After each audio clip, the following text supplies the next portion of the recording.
premios a nivel internacional de deseño, o premio da Feria de Boloña por o libro de números que tedes aí. E, aparte de todo eso, tamén son profes asociados no campus na Escola de Deseño no campus de Pontevedra. E aquí, todos vosos.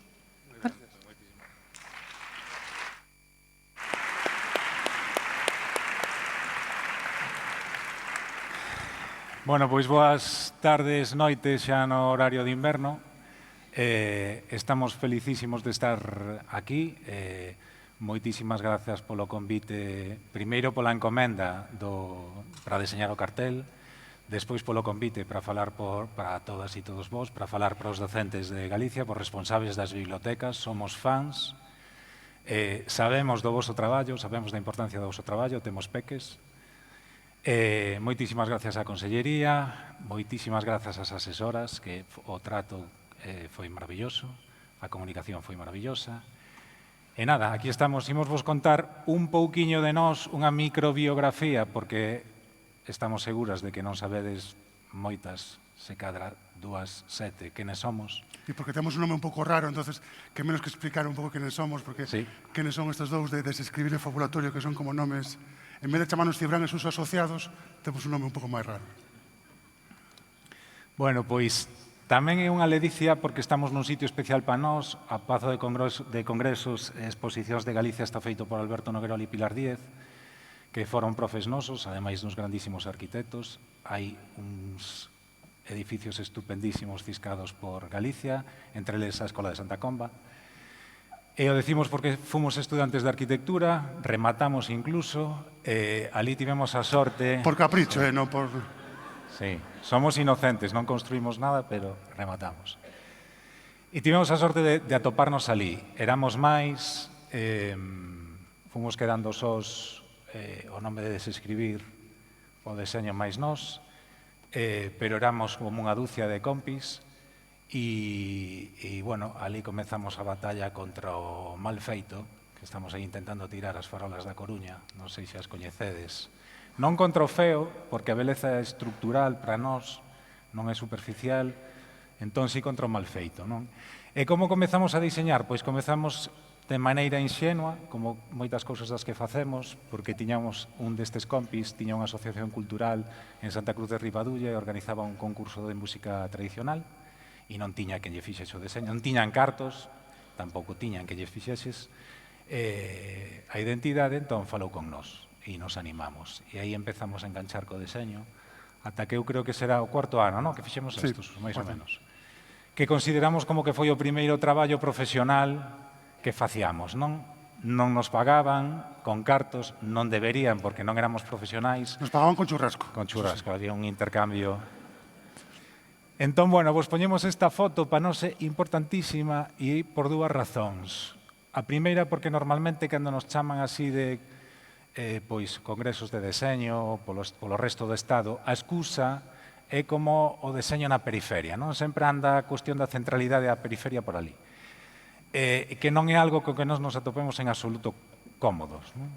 Porque a ver quen non nos di a nós que neste momento é o centro do mundo. Igual que entendemos que para vos son as vosas bibliotecas ou as vosas aulas. A segunda razón de por que vos poñemos esta foto e porque na nosa xeración moitos compis migraron, tiveron que ir fora, non? E nós nos vimos nesa tesitura de decir, bueno, que facemos? Porque moita da xente que marchou realmente está en postos que aquí non podría nin soñar, xa sexa académicos ou profesionais. Pero nós tiñamos a intención, tiñamos a vontade e sobre todo o desexo de facer un traballo que permease na nosa sociedade en Galicia. E por esa razón quedamos e por eso estamos moi felices de estar aquí e da encomenda deses cartéis porque os imaginamos nas escolas e bueno, pois é unha satisfacción, a verdade. Falábamos antes cunha amiga do sorpresa e da ledicia que cando nos chamaron de que de bibliotecas escolares se apostara porque o tema deste ano fose o deseño. Nos que xa levamos anos bregando, facendo traballo dende ese asociacionismo, dende a Asociación Galega de Deseñadores, e demais foros, da importancia do deseño, pois que nun entorno tan especialmente bonito para nós, simbólico en moitos aspectos, porque a fin de contas nos dedicamos a facer libros dentro das bibliotecas, se trata o tema do deseño, é un momento de felicidade e por isto estamos moi agradecidos de que se nos chamare, que nos chamare contrades connosco. No? Cando nos falaron de facer un cartel e de representar o deseño, intentamos un pouco facernos esta pregunta, non? Inda que pode parecer un pouco mirarse nun espello ou demasiado autorreferencial, sí que nos parece importante que como representamos o deseño, vale? É dicir, de que maneira algo que se fai todos os días, ou como representas cociñar, ou como representas moitos oficios e moitos traballos que faz no día a día e que na rutina a veces non reflexionas sobre o teu propio oficio, non? E fixemos un exercicio un tanto naif e un pouco tonto, que tamén nos vale un pouco para decirvos non empreguedes as IAs, por favor. Entón, buscamos nunha inteligencia artificial como se representa o deseño e o tipo de imaxes que nos parecían eran estas. Esta última foi que nos fixo máis gracia porque representa os sofocos que temos os diseñadores e as diseñadoras todos os días. E sí que nos chamou a atención unha cousa que era, en todas esas imaxes aparecía un individuo, unha persoa, unha muller, facendo, digamos, representando o deseño. E nós unha idea que queremos contarvos hoxe é que o deseño ten pouco co individuo e ten moito máis que ver coa sociedade. Quer dizer, o deseño, evidentemente, habitualmente hai un cliente con encarga, hai un diseñador, unha diseñadora que o produce, que o realiza, pero o noso traballo permea, como decía antes Cibrán, no conxunto do colectivo e no conxunto da sociedade. E non hai máis que botar a historia, digamos, a referentes da historia do deseño tanto internacional como galegos para entender a dimensión social de moitos dos seus traballos. Folga falar de Isaac Díaz Pardo ou de Luis Seoane, non? Quer dizer que todos os temos referentes e entendemos que o seu traballo non é solamente unha disciplina que fai unha persona nunha computadora ou nun ordenador ou con un tiralíneas, senón que é un traballo que trascende ao conxunto da sociedade.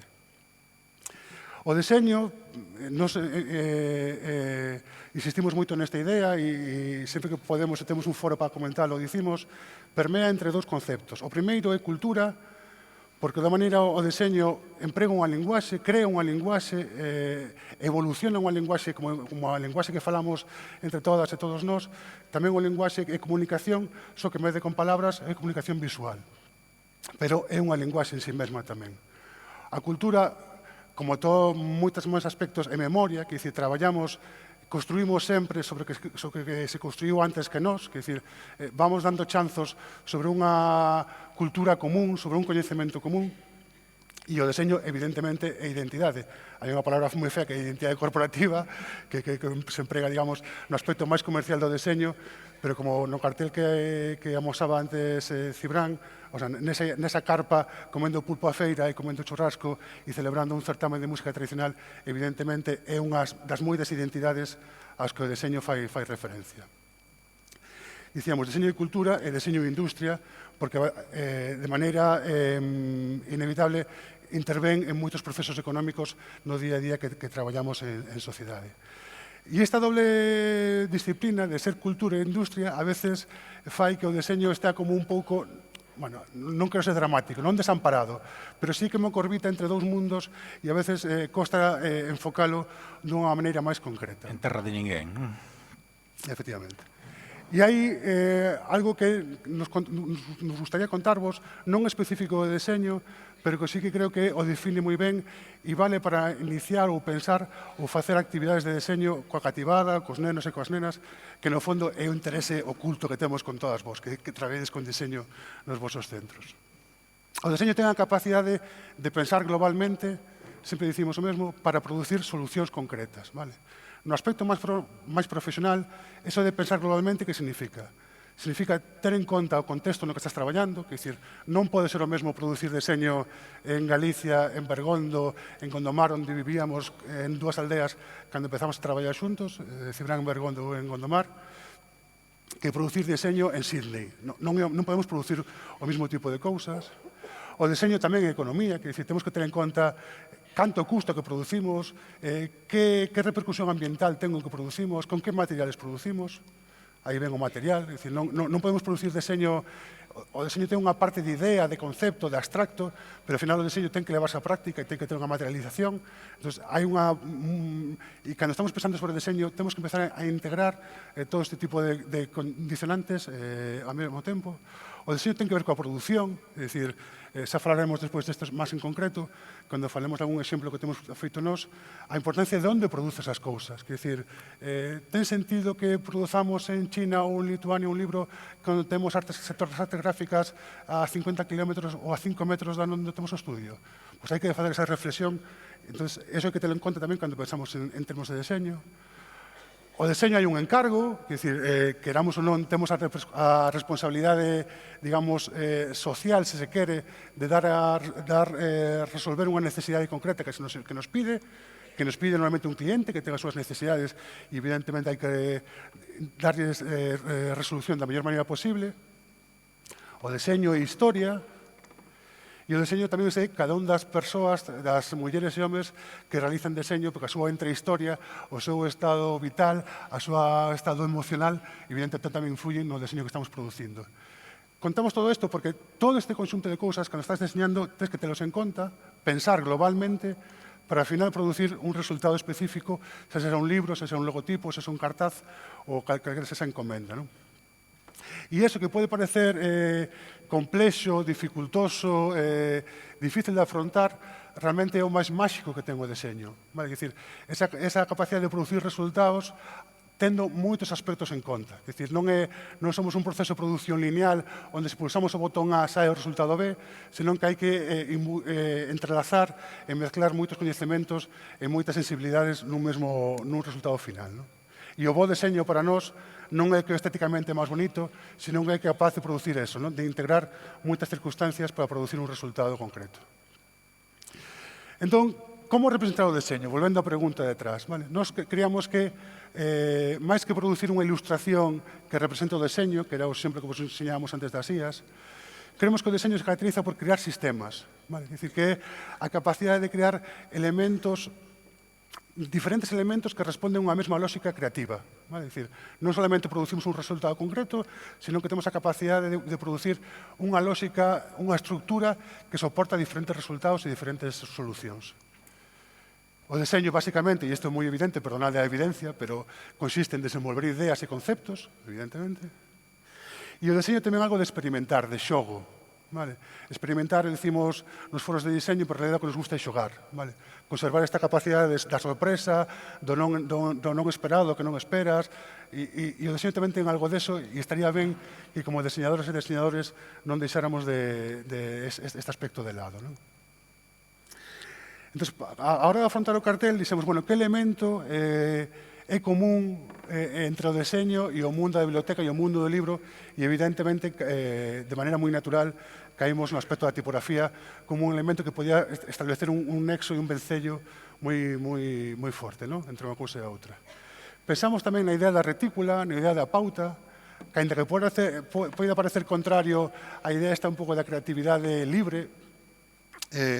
Cando víamos estas imaxes das IAS, había unha cousa tamén que nos chamaba a atención, que isto de asociar o deseño a la brillantez, a ter unha idea fantástica, a estar sentado e de repente te ven a inspiración e tes unha idea, e o deseño, nalgúns aspectos pode ter que ver con eso, pero a maioría das veces non ten nada que ver con eso. Vale? O deseño ten que ver máis con un proceso de investigación, con probas, con ir probando solucións, en conversacións, o sea, quer dizer, un traballo moito máis complexo que non solamente ter unha idea feliz. E a retícula, que no fondo o vemos tan cuadriculado, podemos pensar que é contrario a esta idea da creatividade e para nós non en absoluto. Non? Quer dizer, é como unha pauta para empezar desde un elemento, digamos, estruturado a poder producir diferentes solucións e diferentes ideas. Non? E esta idea do modular, da modularidade, que seguramente a mí vos resulta un pouco máis allea ou non tan habitual, era que a capacidade de que un elemento se poida repetir de diferentes maneiras e empezar a crear mundos máis complexos e mundos máis diversos a partir dun elemento pequeno, non? Ou un elemento moi elemental. E despois, quizás tamén porque como dicía antes María, bueno, pues, tamén temos o noso aspecto docente, didáctico, tamén somos profesores. Nos parecía estar, como decía María, estar en todas as bibliotecas do noso país, era como dicir, oye, pois, por que non, aparte de ser un cartel que comunique o que ten que comunicar, poida dar pé a algún tipo de actividade ou a algún tipo de acción co alumnado e coa cativada, non? Entón, pensamos que este cartel podría ser unha forma de empezar a reflexionar sobre a forma das letras, vale? Que é unha cousa que, digamos, que temos tan asimilado, como falaba antes dos nosos oficios, non? Temos tan asimilado, vemos todos os días, que case non nos paramos a pensar por que as letras son como son, ou teñen a forma que son, ou a que se debe, ou qual é a súa orixe, non? Tamén a interacción das cores, que dicir, de un punto de vista que quizás moi primario, pero é un mundo máxico. Onte, nun acto, falábamos de Seoane, de Luis Seoane, e falábamos un pouco de como as cores, digamos, o mundo das cores en Seoane tan vivo, ten esa capacidade de comunicación e de emoción tan potente. Entón, o cartel tamén podía un pouco servir un pouco como excusa para falar sobre eso. E en base a eso empezamos a diseñar tipografías, vale? Facer letras, basicamente, de maneira moi esquemática, evidentemente non unha tipografía coa que ninguna de nós escribiríamos unha novela, pero sí que remiten de forma moi esquelética, moi esquemática ás letras que todos podemos interpretar e que todos podemos coñecer. Entón, desenvolvimos diferentes alfabetos, todos en base a unha mesma retícula, todos en base a un mesmo módulo, pero con diferentes formas e diferentes configuracións formais, por llamarlo así, ¿no? Que pasamos genial, vaya. Sí, sí. Xogamos un poquinho isto. Leva unos tempos, eso sí, pero pasámoslo ben. E que pasa cando empezamos a misturar esas letras? Vale? Que pasa cando collemos unha letra dun alfabeto 3 e a mezclamos con unha letra do alfabeto 6? Ou unha U do alfabeto 5 cunha... Bueno, non sei os números, estou dicindo chou, cunha U do alfabeto 13. Pois empezan a aparecer estes mundos gráficamente máis ricos, máis máxicos, se queredes, máis diversos,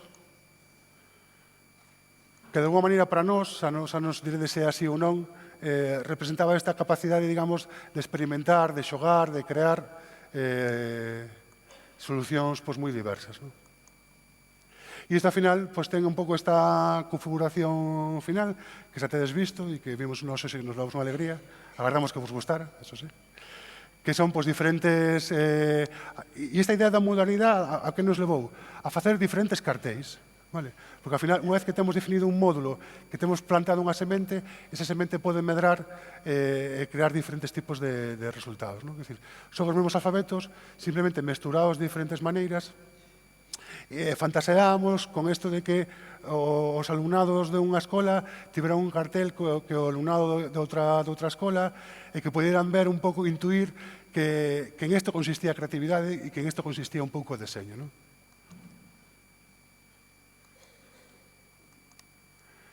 E no fondo de todos os carteles estaba esta estrutura base.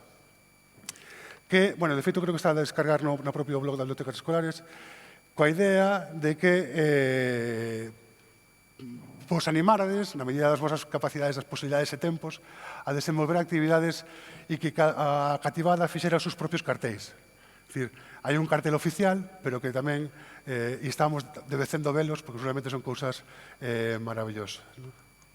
E tivemos a sorte que tanto Lucía como Lara se animaron de forma moi voluntaria, moitas grazas. De Barrio Novo, en Pastoriza, na Coruña. Descargaron as fichas e empezaron a facer exercicios coas nenas e cos nenos. E, claro, estábamos aquel día emocionados no estudio vendo estas cousas porque son auténticamente fascinantes. Bueno, mírase ele e está... Bueno, espectacular. Nos non o faríamos mellor. No, e ademais que vos imos contarnos a vos, ¿no? Pero que se ve aí esa intención de buscar as cores, ese Stadler con ese Stadler fluorescente, porque claro, esas cores son vivas, non? Entón, cal collemos? Vamos, collelo Stadler, este que pete, que dicir, a potencia visual témola que reproducir, non? Como reproducimos eso? E ao final, quero dicir que tamén vemos como funcionamos nós, vendo funcionar os peques tamén que vos imos a contar, pero que nos estamos vendo como aprendemos nós, que é o que copiamos, non? Que imos primeiro a superficie, a silueta. Vale, onde está a estructura, como vai isto, cal é o segredo. Bueno, entón, isto é Para nós é gloria bendita. E seguramente o primeiro instinto é facer unha copia do que estás vendo, pero a partir da copia, e isto tamén é digamos, unha das bases do fundamento da creatividade, que dicir, empezas querendo imitar o que para ti é unha referencia e despois acabas abrindo novos camiños, abrindo as ventanas, abrindo as portas e empezan aparecendo cousas pois, moito máis propias, orixinais, e cheas como cheas de eso, de maxia, non?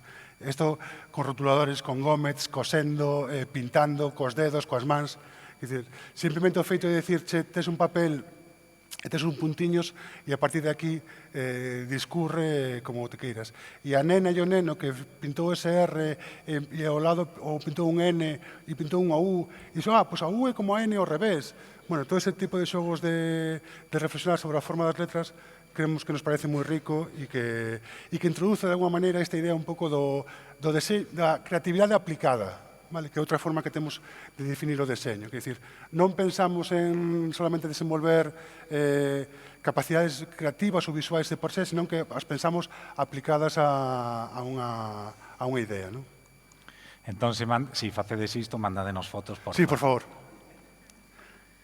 Vale, entón, bueno, ademais de facer carteles, quero dicir, en desescribir, sí que no percurso profesional que fixemos, fomos decantándonos por facer libros. É certo que nos fomos especializando en deseño editorial. Non?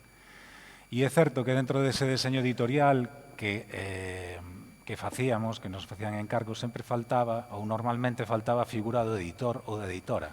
E acabábamos facéndonos ese traballo. E foi unha das cousas que no 2012, que, como decía María, nos animou a facer a nosa propia editora. Non? Que tiñamos a vontade de buscar un nome, un monosílabo, desta vez, e un bisílabo, non nos saiu. Entón, bueno, nos lanzamos de maneira super inxenua a facer libros. Sí, ao final, ainda que non conseguiramos un nome de tal, Fabulatorio, evidentemente ven un pouco de fábula, é dicir, nós temos a idea case antropolóxica de que os libros basicamente o que sirven para contar historias. Son historias, claro. Como oralidade, que é dicir que non é necesario moito máis de pretensión que contar ben unha historia. E o fabulatorio é que de alguma maneira tamén queríamos que fose como unha especie de un lugar de experimentación do traballo que facíamos en desescribir, non? É dicir, o laboratorio editorial de desescribir. O laboratorio, exactamente. Entón, por iso mezclar esas dúas palabras saliu ese palabrejo un pouco raro. Vale, entón publicamos moi pouquiños libros, 2 ao ano, con sorte, porque... Algún ano publicamos 3, pero era un ano especial. Moi especial. Sobre todo porque Fabulatorio traballa cando desescribir descansa, que non descansamos moito, entón é certo que por esa circunstancia, pero tamén porque nos gusta adicarlles tempo, porque ao final leva moito tempo facer un libro. Quero dicir que cando temos nun produto en xeral na man, temos que pensar que hai un gasto de recurso e hai un gasto de tempo, máis ou menos, non? Pero sobre todo nos libros e hai un traballo en equipo que leva moitísimo tempo, non? Entón, bueno, con ese... E porque na altura tamén recoñecíamos traballo de xente afín a nós, compañeros nosos, que víamos que tiña un traballo como de moi boa calidade. Vos pensade que 2012, digamos, foi un gran salto da rede e de internet, como, digamos, a nivel de divulgación e de coñecemento. Non queríamos ir contra nada diso, porque é inevitable, o sea, non temos esa forza, ni o pretendemos, pero sí que considerábamos que o libro era un formato que iba a seguir estando moito menos efémero. Seguramente vos tedes experimentado isto, pero estou seguro que todos tedes na casa agarrados nas gavetas e nos caixóns disquetes que xa non tedes onde ver, CDs que non tedes non podes consultar, e o libro sigue estando na estantería ao alcance da man para abrir e seguir consultando un contido, non? De feito, moitas veces nos fixemos esta entrevista, ahora afortunadamente se está caendo, en plan, como vedes o libro digital? Sabes? Parecía que de repente os libros iban a desaparecer, e evidentemente o libro digital non o vemos como unha loita de nada, é unha ferramenta maravillosa, isto de que os libros non... Bueno, os libros ocupan moito espacio, nós acabamos de facer unha mudanza e sabemos o que é mover libros, pero o libro digital ten as súas bonanzas, as súas cousas boas, pero o libro temos a seguridade de que vai permanecer. Vos propoño un pequeno exercicio. Se pensades en pezas deseñadas que ao longo de 500 anos apenas variaran, que decir, os libros que se facían en Venecia, Aldo Manuncio, no Renacemento, son basicamente os mesmos libros que se fan agora. apenas se varían, quer dicir, son uns papéis cosidos cunha tripa e que digamos, a tactilidade, a forma de interactuar con eles é a mesma case hoxe que fai 500 anos, e iso para nós quere dicir que o libro vai seguir estando aí, non? Sí, sin duda. Bueno, pois nada, que temos alrededor de 27 referencias, creo que temos 27 libros publicados desde ese 2012 e que comezamos publicando fotografía. Non, basicamente, fabulatorio ao comezo, facíamos fotolibros, non? Que son historias con fotografías, basicamente, non é nada máis complicado que iso, non? Pero é certo que fai nada comezamos a diversificar eses contidos e agora vos ensinamos.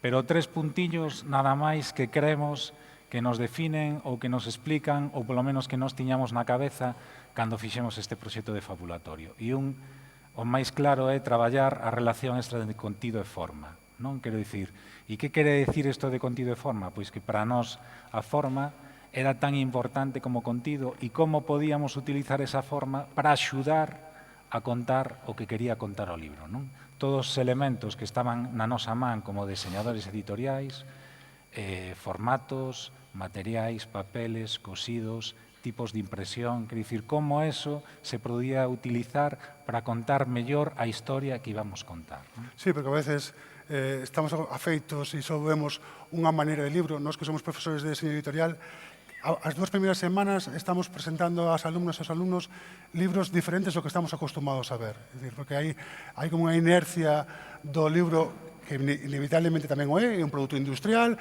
un produto que se vende, que se compra, entón, lle afecta o que lle afecta a maioría dos produtos de consumo e as commodities que temos como persoas que vamos a unha tenda a comprar, pero que había moito potencial, digamos, por explotar e por sacarlle máis partido. Traballos que se fixeron aquí en identidade corporativa, en creación de símbolos, son perfectamente equiparables o que se estaba facendo en calquer lugar do mundo, quero dicir, xa sexa Nova York, Berlín, onde fose, son equiparables. É un libro de 700 páxinas, bueno, tamén que tivemos a sorte de que un referente da divulgación de deseño en Galicia como Pepe Barro, que seguramente moitas e moitos de vos coñecedes, contribuiu con texto.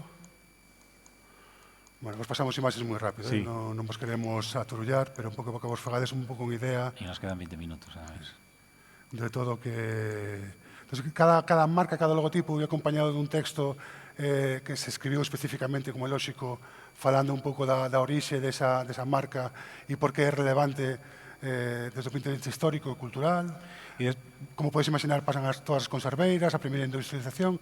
O libro, hai que dicir, e a exposición se organizaba en diferentes períodos históricos, antecedentes, industrialización, autarquía, posmodernismo, ou chegada democracia e contemporaneidade, non? Que, facendo a referencia que comentaba antes Cibrán, nos interesaba comprobar que a historia do deseño do noso país se correspondía ou se encaixaba, digamos, no relato da historiografía do deseño que é internacional, non? E despois está o tema dos prexuizos, porque pensamos que iba a ser tanto unha exposición como un catálogo que iba a interesar sobre todo a xente do oficio, e foi todo o contrario, quer dicir que a repercusión foi a exposición máis visitada da normal, fixemos un montón de visitas guiadas e bueno, quer dicir que o nivel de interés e de identificación que vimos na sociedade polo deseño, non?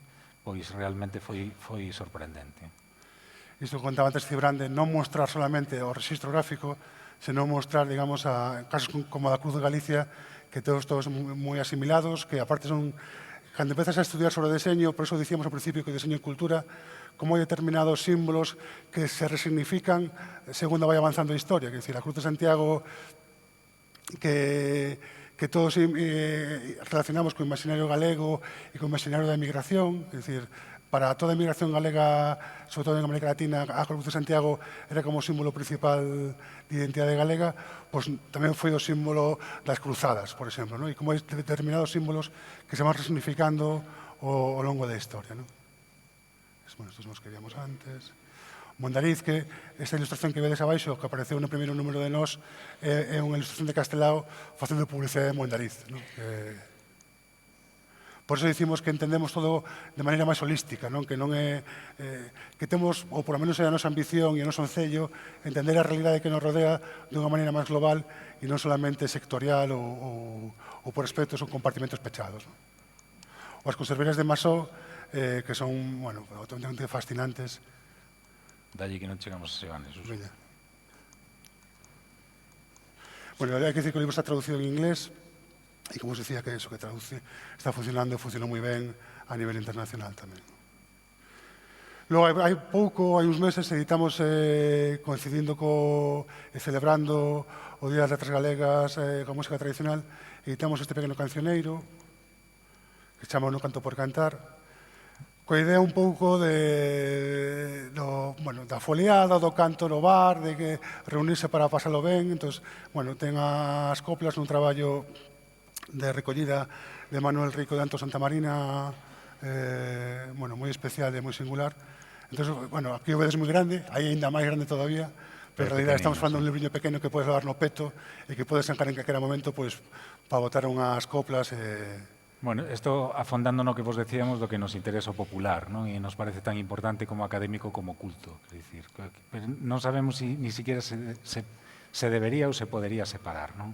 As florciñas fan referencia aos panos rameados e ese papel dourado, pois, aos brincos, por exemplo, que os abalorios ou incluso nos traxes, non? Que tamén teñen os seus detalliños dourados. Vale, entón, dentro desta saída do mundo dos fotolibros, tamén nos lanzamos a facer libros para os máis peques. Hai que dicir que fomos pais hai 8 anos, pero eso... Sí. Bueno, e que buscando dentro desa literatura infantil ou dentro deses libros feitos para peques, sí que é certo que botábamos en falta libros que atopábamos dos anos 70, onde estaba máis esta componente lúdica, experimental, táctil, non? Sí, ou que no mundo do álbum ilustrado, que todos coñecedes perfectamente, evidentemente todos coñecemos exemplos incluso moi próximos de editoriais do noso país que celebramos, pero no mundo do libro para nenas e nenas de 0 a 3 anos ou 0 a 4 anos, 0 a 5 anos, non había tanto, non? E aí, foi porque dixemos un pouco, vamos a experimentar por ese camiño, non? E este un pouco que vos falábamos do contido e a forma, non? De como a forma aquí, por exemplo, marcaba claramente as posibilidades que tiñamos nós a hora de mostrar un contido que non era outra cousa máis que os números, non? Por se non está claro, é un libro para aprender os números. Por se non era claro. Vale, entón, isto que te atopas ao principio... Como 2 itinerarios, un o 2 números e outro das estrelas. Hai que lexir un camiño. Entón, isto moi sinxeliño, quero dicir, a contrapoñer outra vez signo e ilustración, non? 5, e contamos 5 por unha cara. E vedes esos puntos negros, que lo entenderedes de que saen.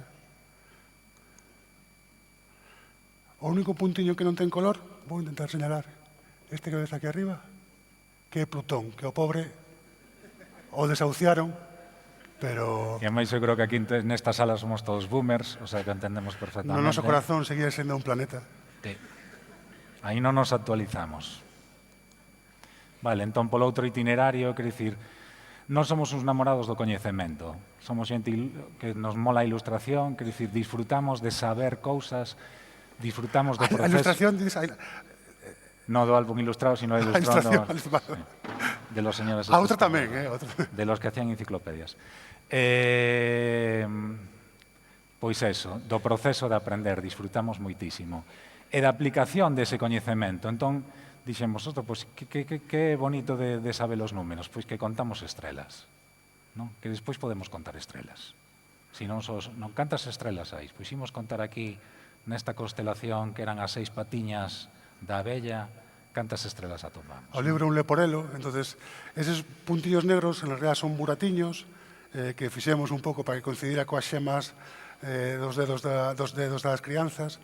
Entón a idea é que facer un libro táctil que ti vas vendo o número, vas lendo como se escribe ese número en varios idiomas e logo vas pasando os dediños e vas contando, digamos, ese número, os 5 dedos, os 7 dedos do arco da abella. E ao desplegalo pasa esta cousa fantástica. Bueno, o libro primeiro les de maneira lineal, aprendendo todos os números. Non sempre facemos a broma que por un lado é como o grado e por outro lado é o máster. Despois de contar os números, contas as estrelas. Vale? Bueno, quero dicir que ten unha forma que permite lelo como che dé a gana, non?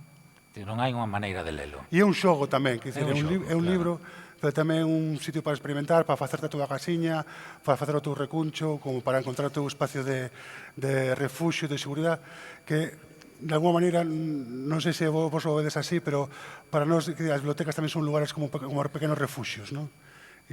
Ou por lo menos para nós o foron cando éramos estudiantes, éramos alumnos da escola, non? E me gustaba esta idea de que o libro tamén construíse un pequeno refuxio, non?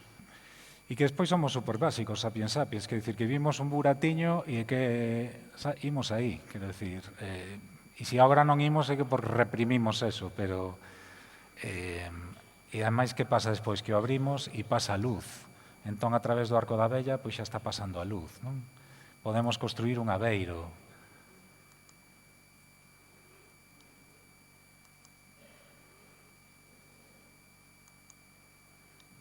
Os 5 dedos da man. As escalas. Eso tamén é unha homenaxe a David Bowie oculta. Non deberíamos desvelalo porque estas cosas non se deben contar. O Pero Anati bueno, Peluso, como que estamos aquí en pouca xente, pois vos lo decimos. Unos David Bowie, outros Anati Peluso. Despois está a lectura compartida, non? Quero dicir, tamén que vos imos contar. Pero é certo que ao final nos vemos estes libros como unha ferramenta, quero dicir, nos damos unha partitura e despois interpreta. Quero dicir, cada un pode ler unha historia, cada un pode crear un mundo, son libros que se poden ver, volver a ver, porque nunca os imos a contar da mesma maneira, non? Entón entendemos que non se esgotan.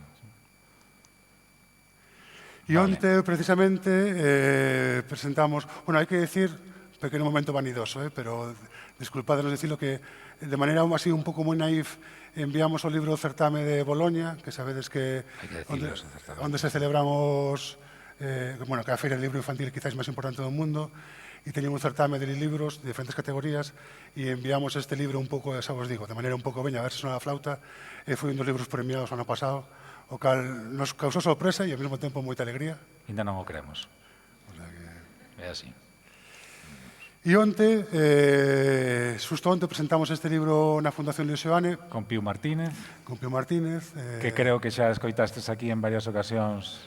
Seguro que ristes máis que estades rindo hoxe, segurísimo, estou convencido.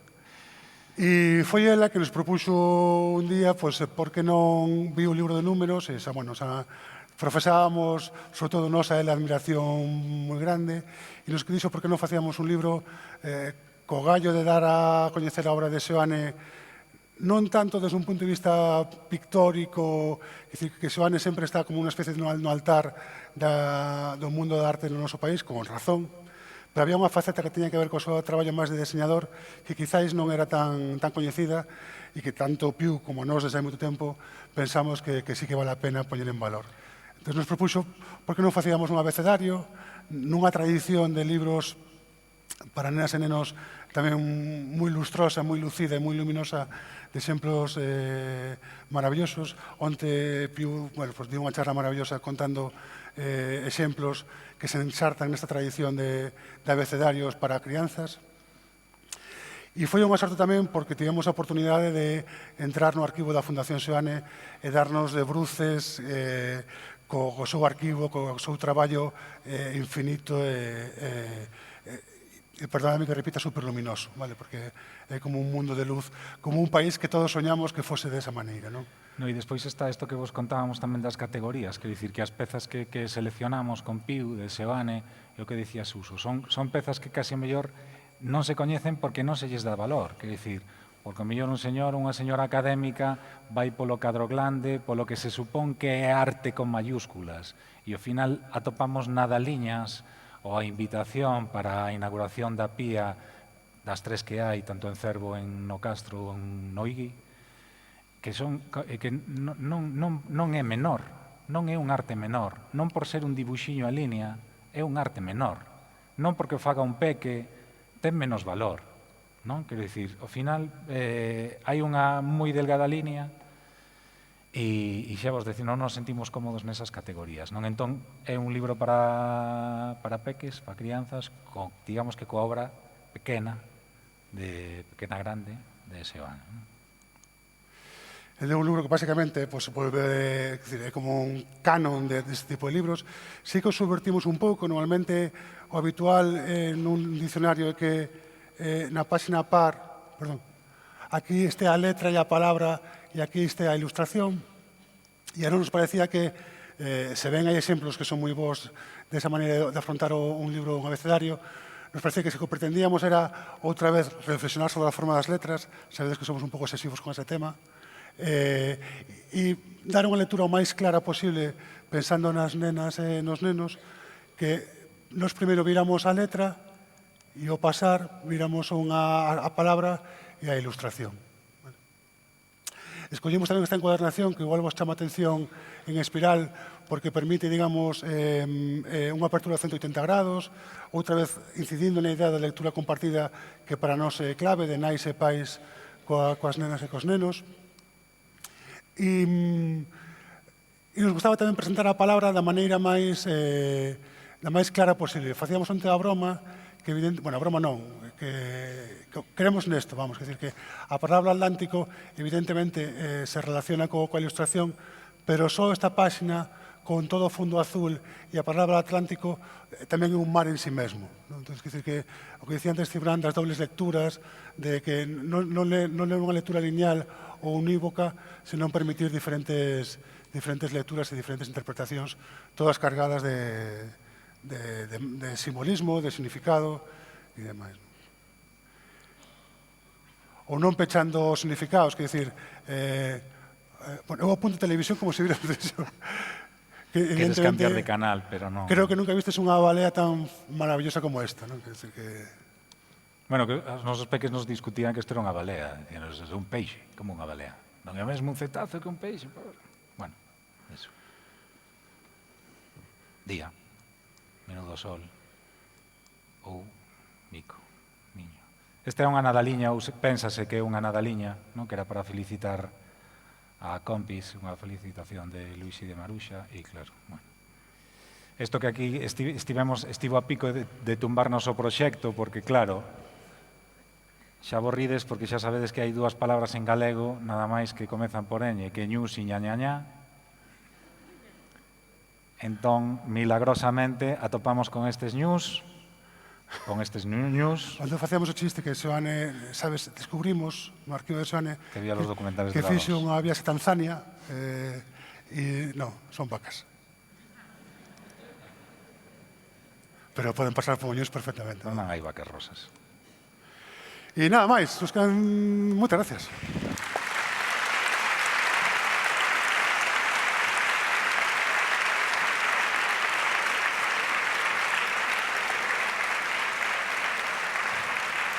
Imagino que estades todas e todos supercansos, o sea que se tedes unha curiosidade, estaremos uns minutos por aí e estamos encantados de falar con que irades. E deixadenos felicitarvos unha vez máis polo voso traballo e por estar un sábado aquí. Que seguro que mellor había sitios mellores onde estar. Moitas gracias. Moitas gracias, moitas gracias.